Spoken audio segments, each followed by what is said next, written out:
తులారాశి. ఈ తులారాశి వారికి అందరూ కూడా కోర్టుల్లో తిరుగుతూ ఉంటారు ఈ వారం. వివాదాలు, పాత వివాదాలు ఇంకా మీకు ఒక పట్టాన ఇంకా వదిలిపోవు.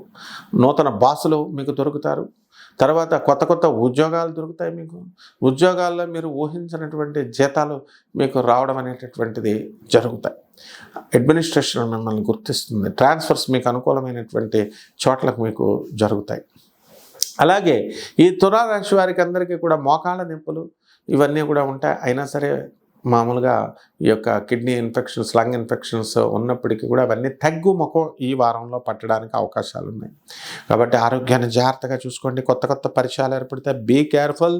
ఇక పరిహారాల దగ్గరికి వచ్చేసరికి ఈ యొక్క రాహు బాగుండలేదు, పిల్లల్ని ఏడిపించుకు తింటాయి. కాబట్టి రాహు జపం చేయండి, రాహు స్తోత్రాలు చదవండి.